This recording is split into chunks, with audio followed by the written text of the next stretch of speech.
sama 3 temennya. Dan itu kesedot, Pak. Kesedot sama penyedot air itu. Iya. Oh, berarti gede banget dong, Pak. Gede banget segini. Assalamualaikum warahmatullahi wabarakatuh. Oke, balik lagi di channel Awa Vlog. Nah, kali ini kita mau ngedengerin lagi nih part selanjutnya, cerita dari pengalamannya Bapak Azil. Gimana sih, ada pengalaman aneh apa sih yang Bapak Azil alami? Banyak sih ya. Banyak ya. Ini Kita ceritakan satu persatu. Iya. Jangan serem-serem, Pak. Enggak, ini enggak serem. Enggak serem, cuman agak horor. Merinding. enggak juga, cuman ini kisahnya kayak kok gitu loh. Iya. Jadi ini tuh jam berapa, Pak? Jam 12. Jam 12. 23.57. Jadi gini, masih di Sumatera kejadiannya tuh. Masih di Sumatera Selatan. Masih di Sumatera Selatan. Kita tuh di PT Sawit ya. Tadi buat kalian yang belum nonton Part satunya. nonton dulu ya. Nonton dulu ya. Nah, saya tuh tinggal di Sumatera Selatan di perusahaan sawit. Nah, perusahaan sawit dan sebelahnya juga ada perusahaan lain, itu inisialnya Sampurna. Iya. PT Sampurna itu pabrik kelapa sawit PKS. Nah, itu butuh air, sedangkan airnya tuh ada di perusahaan yang saya tinggalin. Beda perusahaan nih. Iya, beda perusahaan. Nah, itu jaraknya jauh nggak? Lumayan jauh. Nah, jadi buat ambil air itu butuh mesin yang besar. Itu, nah, di situ ceritanya dimulai. Waktu awal-awal saya di situ. Awal-awal. Kita itu ditakut-takutin itu nggak boleh ke sana. Di sana angker. Nggak boleh ke sana. Kata orang situnya. Anak kecil tuh semuanya dilarang begitu. Kan penasaran Ya. Kalau dibilang gitu pasti penasaran. Iya, penasaran. Jadi akhirnya kita datang ke sana. Sendirian tuh, Pak? Enggak, ramean, anak kecil. Anak kecil-kecil. Oh, main-main gitu ya. Iya. Kita datang ke sana. Memang di situ tuh tempatnya suwung. Memang ada yang jaga satu orang. Jaga satu orang, dan kita nanya-nanya kan, "Om, dimarahin kita sebenarnya. Kapan kalian di sini?" "Enggak, Om, katanya di sini ngeri, kita mau ini aja. Lihat-lihat, penasaran." gitu kan. Itu jam 7 malam. Masih sore lah, enggak terlalu malam banget gitu kan. Habis maghrib gitu. Pulang habis sholat maghrib di masjid yang episode 1 saya ceritain. Kita rame-rame itu ke gudang buat nyedot air tadi tuh. Pipa penyedotan air. Di sana hari pertama nggak ada apa-apa. Yaudah, kita ngobrol aja. Kita lihat ini tempat penyedotannya, tapi itu bener-bener ngeri. Tempatnya tuh airnya udah warna hijau gitu kan. Air, jadi sungai dari gitu. Bukan. Jadi dari air sungai sedot ke ada penampungan. Kayak kolam. Penampungan itu berlumut, jadi hijau. Oh iya, udah lumutan. Nah itu. Nah, itu hari pertama kita kesana nggak ada apa-apa. Nah, salah satu teman kita tuh ada yang kencing di WC. Nggak ada WC-nya. Oh, nggak ada WC-nya. Jadi sembarangan. Kencing sembarang. Nah, itu kencingnya di belakang, di sungai tempat penampungannya tadi tuh. Besoknya dia dikabarin hilang. Hilang. Iya.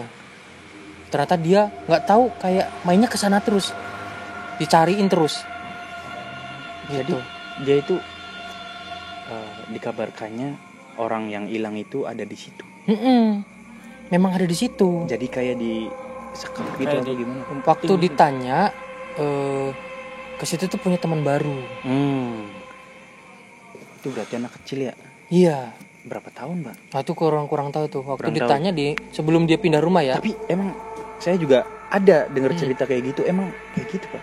Ngajak selalu kayak ada temennya kan. Iya, kecil teman gitu. mainnya gitu tuh.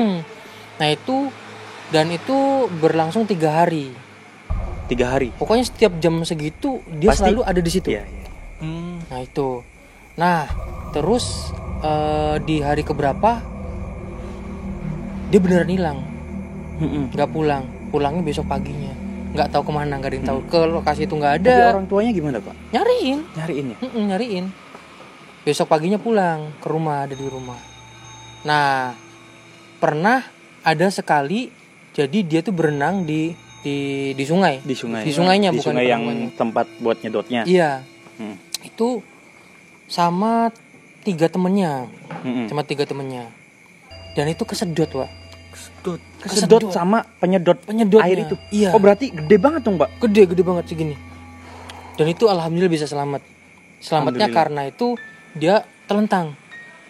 Bisa selamat. Tangannya nyangkut gitu, Iya. tangannya nyangkut. Telentang. Jadi badan tuh udah masuk. Iya. Tapi tangannya tuh masih bisa gini. Mm-mm.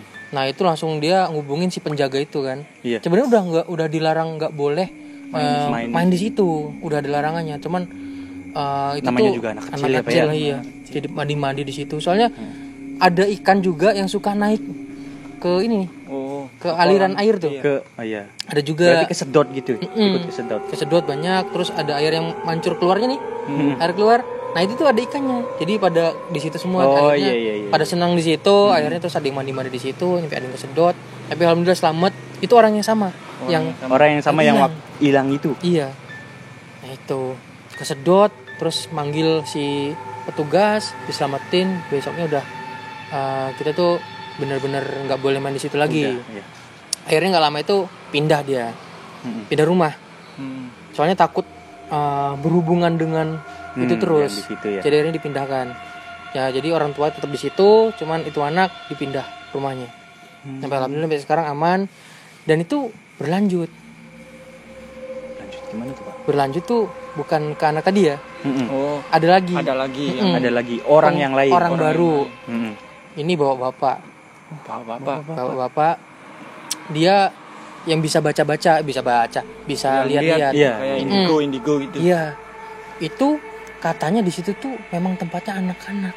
Banyak yang udah meninggal di situ. Nah, tanya Jadi sama emang petugas. tempat main anak-anak gitu ya. Tanya sama petugasnya, memang di sini banyak yang tenggelam. Anak-anak mandi. sungai itu. Iya. Di sungai itu tuh. Nah, terus ada dia tuh kan kayak nganut ilmu-ilmu gitu bapak-bapak Iya, itu. iya. Akhirnya salah satu teman saya deket itu jadi muridnya. Wih, Belajar. ilmu Belajar apa gitu, gitu kan?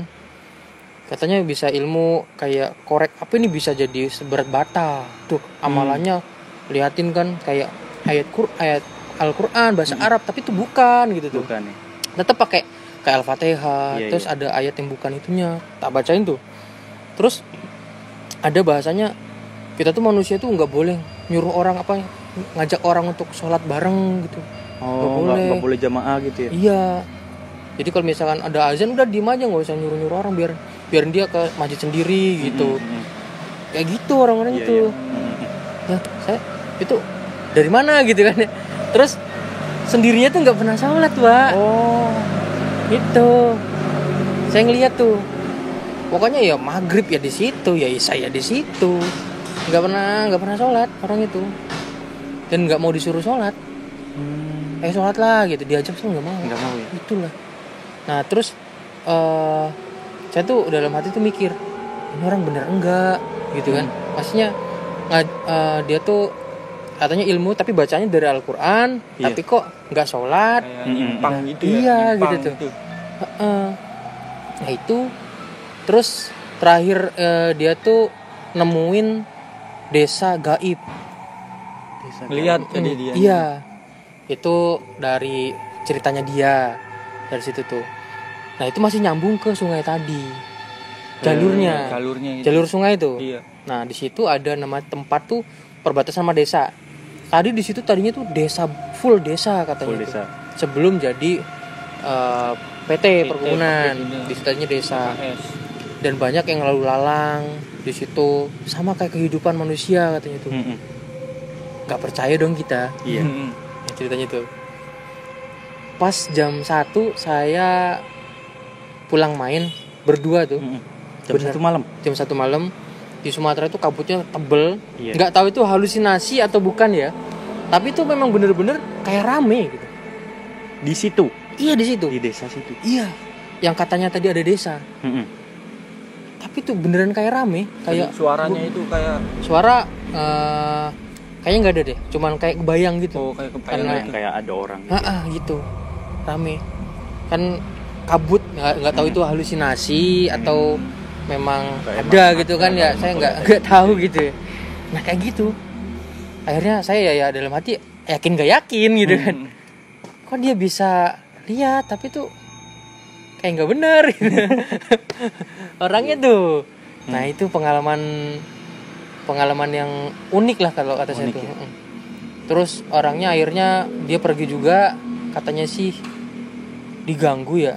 Digangguin sama jin katanya. Akhirnya dia keluar dari kerjaan juga. Di situ tinggal sisa anaknya. Bapaknya nggak kuat, katanya selalu diserang. Bilangnya sih gitu. Diserang apa saya juga nggak tahu gitu ya. Penduduk alam gaib yang ada di situ. Nggak tahu dia macam-macam atau gimana sama penduduk alam gaib di situ gitu kan. Akhirnya dia keluar, berhenti. Itu. Dan memang di situ tuh bener-bener hal-hal yang gitu tuh sering tuh Pak. Sering banget. Iya. Bahkan saya pernah lihat lagi marhabanan anak kecil. Iya. Itu kayak ada meteor bukan meteor, bintang jatuhan cer gitu doang. Iya. Ini besar Pak. Lep 2. Itu pernah kelihatan. Merah tuh warnanya. Biru tuh. Kayak energi. Kalau di sini itu apa sih namanya? Apa? Banaspati ya? Banaspati ya? Enggak, Banaspati merah kan? Merah Ini kalau biru. Banaspati. Ini gede, ulek gitu tuh kayak energi doang bukan ngebentuk Oh api, iya, enggak ngebentuk api. Itu lewat hok 2 tuh. Ke arah si anak tadi yang rumahnya lagi di marhabanin ke situ. Nyampe begitu, saya tuh ngelihat di sana tuh. Lihat beneran. Iya, lihat. Demi Allah, demi mata ini. Jadi kalau masalah gaib ya saya tuh jadi percaya nggak percaya, pernah lihat gitu. Pernah lihat kayak ya. yang jin yang tadi sholat di belakang saya juga ya, ngelihat di bayangan gitu kan. Iya. Kayak gitulah. Itu cerita kedua guys. Aduh, banyak lagi. Jadi bikin bulu kuduk, merinding. Dan sekarang udah perumahan yang bagian belakang udah dihancurin. Kan tadi rumah itu bisa main ke si yang tempat air tadi tuh, karena rumahnya deket. Ya, sekarang rumah itu udah dihancurin, pindah agak jauh. Karena memang berbahaya untuk anak-anak. Itu sih. Udah ada larangan, tetap ya namanya anak-anak. Iya. Tapi nggak ada garis atau apa gitu? Nggak ada ya. Nggak ada. Jadi udah banyak makan korban sebenarnya. Karena itu kan dari tahun 90 berapa gitu tuh. Udah lama. Lama banget ya. Dan orangnya juga ganti-ganti, jadi nggak tahu. Kalau cerita dari pengunjung, si penjaga, memang banyak. Terus si siapa tadi yang orang bisa ngeliat juga katanya memang di situ tempatnya banyak anak kecil. Gitu. Oke. Pengalaman pribadi. Oke, jadi videonya cukup segitu dulu ya. Ya, cukup. Teman-teman barangkali ada pengalaman pribadi atau apa, bisa tulis di kolom komentar pengalaman yang paling bikin teman-teman itu emang benar-benar takut banget gitu tuh. Apa gitu. Ceritanya detail ya. Biar bisa kita ceritain lagi biar bisa kita ceritain di sini. Nah, pengalaman teman-teman bisa DM atau langsung komen di YouTube-nya. Di YouTube terbatas nggak sih? Oh iya, kata-katanya ya. Kalau nggak di voice note deh. Di Instagram ya. Oh, Instagram gitu ya. Oke, boleh. Oke. Jadi kita ke next video. Selanjutnya nanti bakal ada cerita apa lagi dari teman-teman kita semuanya yang mengalami hal-hal yang mistis atau gaib lainnya ya. Oke. Cukup sekian. Assalamualaikum warahmatullahi wabarakatuh.